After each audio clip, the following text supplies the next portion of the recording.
Channel. இன்றைக்கி என்ன பார்க்க போகிறோன்னா ஃபிஷ் குழம்பு தான் பார்க்க போகிறோம். யாருக்கும் தெரியாமலாம் இருக்காது. நான் எப்படி செய்கிறேன்னு தான் உங்களுக்கு சொல்ல போகிறேன். பிடிச்சிருந்தா சப்ஸ்கிரைப் பண்ணிக்கோங்க என்னோடய சேனலை மறக்காமல். ஃபஸ்ட்டு ஃபிஷ் ஃப்ரை மசாலாவுக்கு ரெடி பண்ணிடலாம். ஒரு ஜாரில் 2-3 சின்ன வெங்காயம், சீரகம், மிளகு, பூண்டு, இஞ்சி சேர்த்திக்கிறேன்னா சேர்த்திக்கோங்க. ஆனால் ஆப்ஷனல் தான், நான் இங்கே சேர்க்க போகிறது கிடையாது. அது நல்லா மைய அரைச்சிக்கோங்க. ஜாரில் அம்மிக்கல் வச்சுருக்காங்க, அம்மிக்கல்லில் அரைச்சிக்கலாம். அதுதான் பேஸ்ட்டு. மீன் நல்லா கழுவி எடுத்துக்கிட்டேன். நான் ஃப்ரை தான் அதிகமாக செய்ய போகிறேன். ஏன்னா என் ஹஸ்பண்டுக்கு ஃப்ரை தான் ரொம்ப பிடிக்கும். மீன் குழம்புல போட்டால் அவ்வளோவா விரும்பி சாப்பிட மாட்டாங்க. அதனால நான் ஃப்ரை அதிகமாக செஞ்சுட்டேன். நல்லா ஒரு பாத்திரத்தில் போட்டுட்டு அந்த பேஸ்ட் அரைச்சி வச்சோம் இல்லையா, அதை போட்டுட்டு மிளகாத்தூள் கொஞ்சம், உப்பு கொஞ்சம், மீன் வறுவல் மசாலா சக்தியோடது நான் எடுத்திருக்கேன். வேறு ஏதாச்சும் பிராண்ட் யூஸ் பண்ணுறதா இருந்தாலும் நீங்கள் யூஸ் பண்ணிக்கோங்க. அதுக்கப்புறம் கொஞ்சமாக கார்ன்ஃப்ளவர் மாவு, லெமன் நல்லா போட்டு ஃபுட் கலர் ஆட் பண்ணுறேன்னா ஆட் பண்ணிக்கோங்க. நான் ஃபுட் கலர் ஆட் பண்ண போகிறது கிடையாது. ஏன்னா உங்களுக்கே தெரியும் அது எவ்வளோ ஹார்ம்ஃபுல்னு. நான் அதை சேர்த்திக்கல.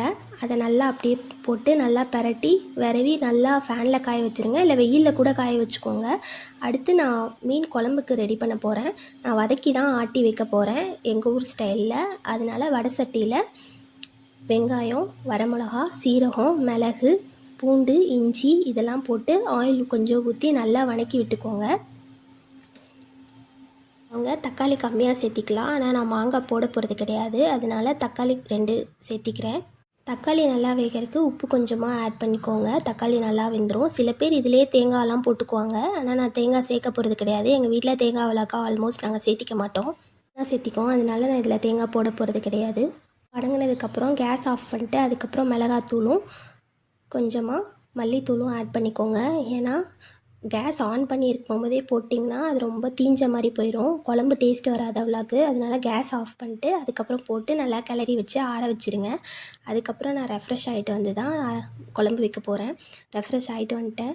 அது ஆறின வெங்காயம் இது எல்லாத்தையும் போட்டு நான் ஜாரில் போட்டு அரைச்சிக்க போகிறேன்.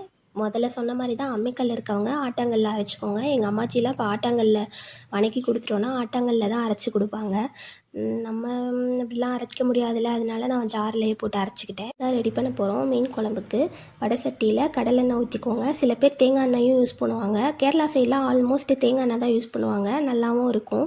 நான் இன்றைக்கி கடலெண்ணெய் தான் யூஸ் பண்ண போகிறேன். கடலெண்ணெய் கொஞ்சம் காஞ்சதுக்கப்புறம் வெந்தயம் சேர்த்துக்காதீங்க. லைட்டாக வரம்போதே வெந்தயம் சேர்த்திக்கோங்க, இல்லைன்னா கருகிரும். அதுக்கப்புறம் நம்ம வெங்காயம், பச்சை மிளகா, கருவேப்பிலை போட்டு நல்லா வதக்கி விட்டுட்டு கண்ணாடி பதம்னு சொல்லுவாங்க, அந்த அளவுக்கு வதக்கி விட்டுட்டு நம்ம அரைச்சி வச்ச பேஸ்ட்டை கொஞ்சமாக போட்டுக்கோங்க. அப்புறமா கொஞ்சமாக மஞ்சத்தூள், மிளகாத்தூள், உப்பு எல்லாம் சேர்த்திக்கோங்க. உப்பு நம்ம வேக வைக்கும் போதே அந்த நல்லா சேர்த்திருக்கோம். அதனால இப்போ உப்பு கொஞ்சம் பார்த்துட்டு அதுக்கப்புறம் கொதி வந்ததுக்கப்புறம் கூட நம்ம பார்த்துட்டு ஆட் பண்ணிக்கலாம். அதனால் நான் கம்மியாக போட்டுக்கிறேன். மீன் குழம்பு மசாலா ஆட் பண்ணுவாங்க, ஆனால் நான் அப்படிலாம் ஆட் பண்ண மாட்டேன். இவ்வளோ தான் வச்சு குழம்பு வைப்பேன். சைட் பை சைடாக நம்ம சாப்பாட்டுக்கு குக்கரில் அரிசியும் ஊற வச்சுருந்தேன், அதையும் எடுத்து குக்கரில் போட்டு வச்சாச்சு. அந்த குழம்பு எடுத்து பார்த்தா பச்சை வாடை போயிருந்து நல்லா உப்பு இதெல்லாம் பார்த்துக்கலாம். டேஸ்ட் பார்த்துக்கோங்க. உப்பு கரெக்டாக இருந்தால் உப்பு ஆட் பண்ணிக்கோங்க. இல்லை உப்பு கரெக்டாகவே இருக்குது அப்படின்னு சொன்னாலும் உப்பு ஆட் பண்ணிக்க தேவையில்லை. அவ்வளோதான். புளி தண்ணி ஊற்றிடுங்க. புளி தண்ணி ஊற்றிட்டு ஒரு 10 to 15 minutes வச்சுக்கோங்க நல்லாவே. மாங்காய் போடுறவங்களா இருந்தால் இப்போ மாங்காய் போட்டுக்கோங்க, இல்லைன்னா சில பேர் மீன் போட்டதுக்கப்புறம் மாங்காய் போடுவாங்க. அதுவும் நல்லா தான் இருக்கும். ஆனால் நான் மாங்காய் போட போகிறது இல்லை. இப்போ அப்புறம் மீன் போட்டுக்கலாம். மீன் போட்டுட்டு ஒரு 10 minutes தான் நல்லாவே வெந்துடும். அதுக்கு மேலே நீங்கள் விட்டிங்கன்னா மீன் ரொம்ப நல்லா உடஞ்சி போயிடும். அதுக்கப்புறம் அந்த மீன் குழம்பு மாதிரி இருக்காது. 10 minutesலேயே பார்த்து மீன் வெந்ததுக்கப்புறம் இறக்கிடுங்க. இறக்குனதுக்கப்புறம் ஃபிஷ் ஃப்ரை மசாலாவில் ஊறி இருந்ததை ஃபிஷ் ஃப்ரை போட்டாச்சு. அவ்வளோதான், லஞ்சுக்கு ரெடி ஆயிடுச்சு. பிடிச்சிருந்தா கண்டிப்பாக மறக்காமல் உங்கள் பார்ட்னர்ஸ்க்கும் செஞ்சு கொடுத்து நல்ல பேர் வாங்குங்க. வீடியோ பிடிச்சிருந்தா மறக்காமல் லைக் பண்ணுங்கள், ஷேர் பண்ணுங்கள், கமெண்ட் பண்ணுங்கள். பாய்.